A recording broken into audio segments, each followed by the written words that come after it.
coming. Let's now talk about the new revamped Volkswagen Polo. It's a very minor facelift. There is a new engine. Bala had the chance to drive the car.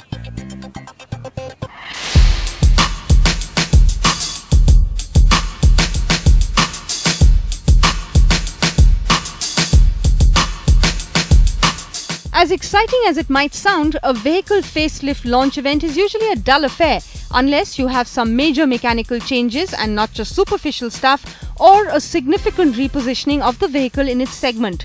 The updated Volkswagen Polo actually does have something new to offer, and it's almost all under the hood, so you really have to look twice to notice any cosmetic changes at all. Even the world media had a similar reaction when the new Polo was unveiled first at the 2014 Geneva Motor Show with a range of new or updated 3- and 4-cylinder petrol and diesel engines built primarily for the European market.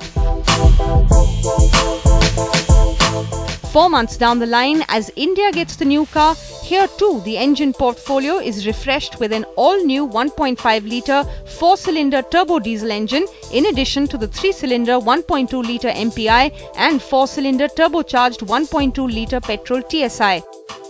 Volkswagen almost expects just that new diesel engine to be the fire starter, and so, like its European avatar, the Polo gets few exterior and interior changes.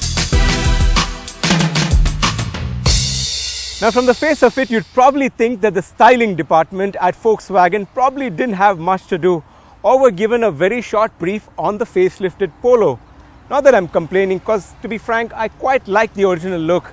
But now you have this nice new orange shade which will get it noticed on the roads. Also from the front, there are subtle changes like the new grille, as well as the new bumper which has the integrated fog lamps and a nice chrome strip running across it. Also new headlamps, although you do wish you got the LED treatment on it, or possibly even the fog lamps, just to give it a little more appeal. Also another feature which could have been added were possibly the integrated turn lights on the rear view side mirrors.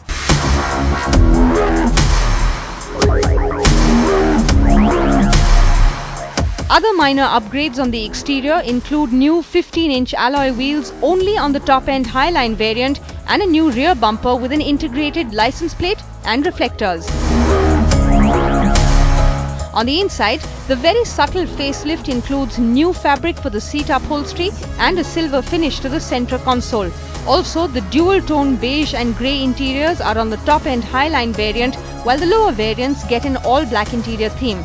But what did catch our fancy was the sportier-looking steering wheel with audio controls which are now standard.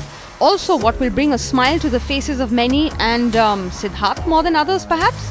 Volkswagen is offering dual front airbags also as standard equipment on all variants of the new Polo 2.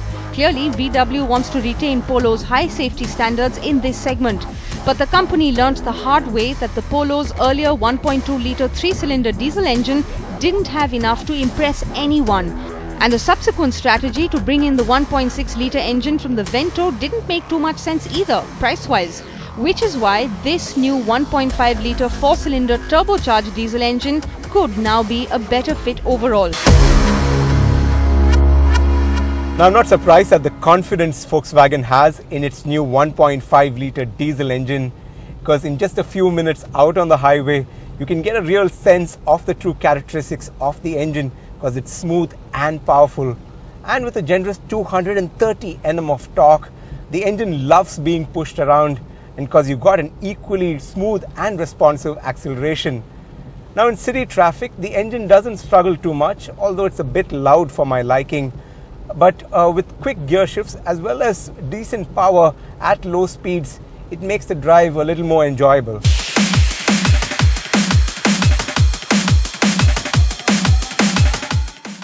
This new TDI engine produces 88.8 bhp and makes 230 Nm of torque. The gearbox remains the same 5-speed manual.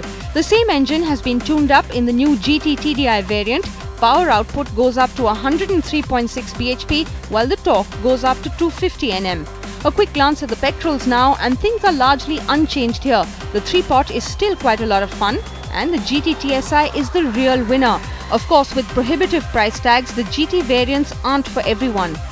The ride quality on the facelifted Polo has improved. with Volkswagen tuning the suspension to be slightly softer for Indian roads.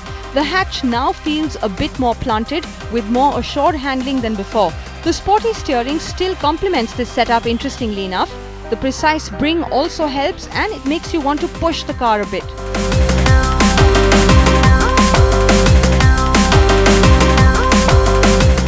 Fairly impressive fuel economy figures too, folks, with a claimed mileage of 20.14 kilometers to the litre for the 1.5 TDI and 19.91 kilometers to the litre for the GT TDI. The petrol side next. The 1.2 MPI offers 16.47 kilometers per litre, while the GT TSI offers 17.21 kilometers per litre. So as it turns out, the new Polo does end up offering you a fair amount to chew over, but the one thing that hasn't changed is the premium positioning. Introductory prices ex-showroom Delhi start at almost 5 lakh rupees for the petrol range and 6,27,000 rupees for the new diesel. The GT TSI and GT TDI, as well as the facelifted Cross Polo with the new 1.5 litre TDI heart, will only be available from the end of August. But Volkswagen will continue to sell its existing stock of those models till then.